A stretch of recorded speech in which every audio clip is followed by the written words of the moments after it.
আমার হাতের লেখা কষ্ট হয়, অনেকক্ষণ লিখলে তুই লেখ।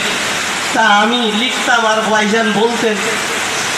মাওয়াইজ আব্দুল কাইয়ুম বলে একটি কিতাব আমরা দুই ভাই, বড় ভাইজান আমাকে আদেশ দিয়েছেন, আমি লিখতাম আর বলতেন। লিখে আমরা সেই কপিটা নিয়ে ডিটিপি করে হুজুরের কাছে এনেছিলাম। হুজুর কপিটা সুন্দরভাবে দেখেছেন, দেখে বড় ভাইজানকে বললেন, আহসানুল্লাহ ওটা কিছুদিন থাক, এখন একটু সেই সময় হয়নি, সময় হলে আমি বলবো। তা বলার আগে সে পরপারে চলে গেছেন। আমি আমার ইচ্ছা, তার বড় যে ইচ্ছা ছিল মাওয়াইজে আব্দুল কাইয়ুমটা লেখার এবং মানুষের মাঝে তুলে দেওয়ার, তার বক্তব্যটা বই আকারে ছেড়ে দেওয়ার। হুজুর যদি আমার আদেশ করেন, আমি হুজুরের আদেশে তার সেই ইচ্ছাটা ইনশাআল্লাহ পূরণ করার পূর্ণ চেষ্টা আমি করব। আল্লাহ যেন আমাকে তৌফিক দেন। আমি সকলের কাছে দোয়া চাইব, আল্লাহুম্মা আমিন। আর তার জীবনে চলে যাওয়ার মুহূর্তে যে মাদ্রাসাগুলির কথা বললে তো আমার বলে শেষ করতে পারবো না। অসংখ্য মাদ্রাসাগুলো ফেসবুকে দেখছিলাম, ইউটিউবে দেখছিলাম, যার জন্য সবরে সারির মাহফিল আমার বোনেরা করছে, ঝরঝর করে কাঁদছে আমার বোনেরা। দক্ষিণ বরুণী থেকে নিয়ে এই আমরা যে খাদিজাতুল কুবরা মাদ্রাসায় যার শাখা আজকে আম্মাজান ফাতেমাতুজ জোহরা রাদিয়াল্লাহু তাআলা আনহা, এই মাদ্রাসাতে বসেছি। আজকে সেই সবরে সানি হবে। বহু মাদ্রাসা জীবনতলা, যে জীবনতলা বিশেষ করে আমার বড় ভাইজান সভাপতি ছিলেন, সেই মাদ্রাসার সবরে সানি, বিভিন্ন মাদ্রাসা বাংলার বিভিন্ন প্রান্তে সবরে সানি করছেন। আমার বোনেদের প্রতি আমার চির কৃতজ্ঞতা থাকবে। তাদের আমি কৃতজ্ঞতা করে শেষ করতে পারবো না। আমার ভাইদের প্রতি কৃতজ্ঞতা করে আমি শেষ করতে পারবো না। সব থেকে বেশি আমি কৃতজ্ঞতা তাদের প্রতি আমার করতে হয়।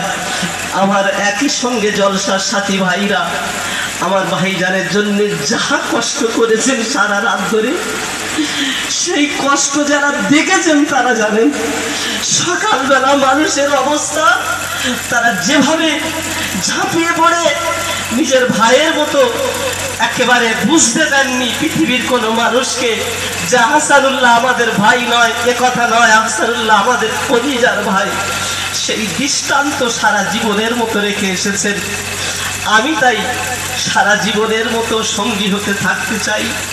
এবং যে মাদ্রাসার দায়িত্ব নিয়ে তিনি আর থাকতে পারলেন না, চলে গেলেন, সেই মাদ্রাসা আল্লাহ যতদিন আমার হায়াতে রাখবেন, ভাইজান যেমন দেখাশোনা করতেন, আমি ওই রকম ছুটে ছুটে গিয়ে মাদ্রাসা তুলবানাত জীবনতলা যে মাদ্রাসায় আমার বাড়ির থেকে প্রায় 24-25 কিলোমিটার দূরে, আমি যতটা সাধ্য চেষ্টা করব দেখাশোনা করার।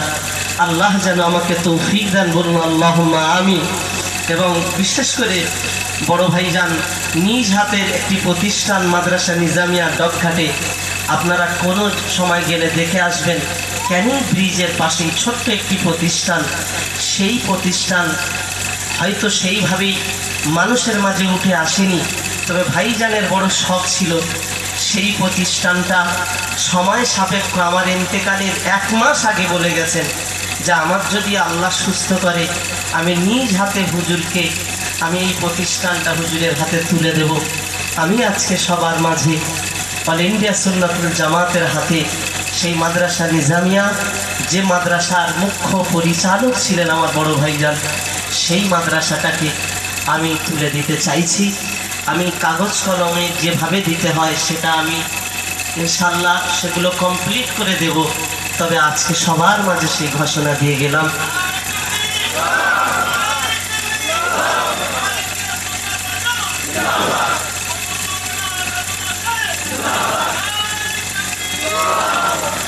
আমার সর্বশেষ কথা, আমার আব্বাজি বড় অসুস্থ, আল্লাহ তাকে হায়াত দারাজ করুন।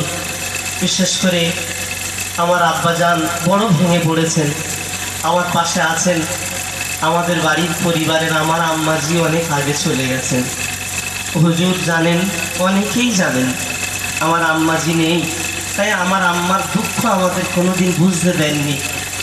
বন্ধুর মতো করে আমার ভাই, বড় ভাইজান মরহুম আহসানুল্লাহ সাহেব চলেছেন। আল্লাহ তাকে জান্নাতের উচ্চ মাকাম আল্লাহ নসিব করেন।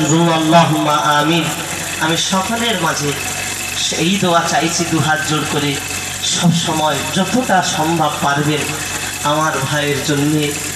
আমার ভাই শুধু নয়, আপনাদের সকলেরই ভাই, আপনাদের সকলের মনের মানুষ, অন্তরের মানুষ। কোথায় আরব থেকে কান্নাকাটি করছেন, যিনি সর্বপ্রথম হসপিটালে ছুটে ছুটে ভর্তি করেছিলেন, যার কথা বলতে হয়, আব্দুল ওয়াহিদ সাহেব, মোহাম্মদপুরে বাড়ি। আমার মেজো ভাইজানের সঙ্গে হজে আছেন। যেদিন ইন্তেকাল করে রাতের বেলা ফোন করে এত কান্না কাঁদছে ভিডিও কলে। ভাইজান আমার পাশে বসে আছেন, আমাকে ফোন দিয়েছেন, বলে একটু কথা বলবে, একটু কথা বলো। তারা আজকে জানাজায় আসতে পারেননি। যারা কুৎসা রচনা করছেন আমি তাদের দুহাত জুড়ে নিবেদন করছি, শেষ কথায় আমরা প্রতিবাদ জানাবো না, কোনো কথা বলবো না, কিন্তু একটা লজ্জা লাগছে আমার। জানেন, বড় ভাইজান যখন অসুস্থ খুবই, কত কমেন্ট বাজে বাজে করেছে, তার জন্য দোয়া করার তুলনায় অনেক দেখেছি বাজে বাজে কমেন্ট করছে। যারা দোয়া চেয়েছে, দোয়া চাইছে, তাদের বিরুদ্ধে লিখছে। আজ অবাক লাগে, সে না গেল কিন্তু ইন্তেকাল করার পরে এমন কিছু ভাষা লিখেছে যা আমি প্রকাশ করব না। আল্লাহ তাদেরকে হেদায়েতে কামেলা এবং তাদেরকে বুঝদান করুন। বলুন আল্লাহুম্মা আমিন। আল্লাহ তাদেরকে এই বুঝ দিন। আল্লাহর পীর ওলিরা, গৌস কুতুবেরা, অনেক আমি নাম ধরে বলতে পারতাম, সময় নিয়ে বলবো না, তারা অসুস্থ অবস্থায় চলে গেছেন। সর্বোপরি আমার প্রিয় নবী আম্মাজান আয়েশাকে বলেছিল, আম্মাজান আয়েশা রাদিয়াল্লাহু তাআলা আনহাকে, আয়েশা এত মাথা যন্ত্রণা, আমার এত কষ্ট হচ্ছে। আল্লাহ রসুলের এই ভাষাটা কি প্রমাণ করে না পৃথিবীর সব মুমিনের কষ্টের তুলনায় আমার রসুলের ওই মাথা যন্ত্রণার ওই কষ্টটা বড়? তা আমার রসুলের যদি কষ্ট হয় তাহলে অন্য কারের কষ্টটা তো তুচ্ছ। পৃথিবীর এই ইতিহাস জ্বলন্ত আছে। সময় যদি হয় হতো আজকে আমি আপনাদেরকে শোনাতাম, কিন্তু দোয়া চাইছি আল্লাহ যেন হায়াতে জিন্দেগিতে আমাদের সকলের ঈমানে মোকাম্মাল করে আমার মুজাদ্দিদে জামান দাদা হুজুর পীর কিবলা রহমাতুল্লাহ আলাইহি, আল্লামা হুজুর রহমাতুল্লাহ আলাইহির সঙ্গী করে অল ইন্ডিয়া সুন্নাতুল জামাতের সঙ্গী হিসাবে কিয়ামতের ময়দানে সত্যের সৈনিক হিসাবে আমাদের হাসর নাসর করান। বলুন আল্লাহুম্মা আমিন। ওয়া মা তৌফিকি ইল্লা বিল্লাহ। আসসালামু আলাইকুম। বিসমিল্লাহির রহমানির রহিম।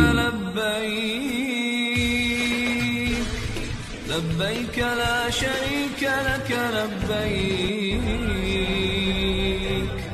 إن الحمد والنعمة لك والملك لا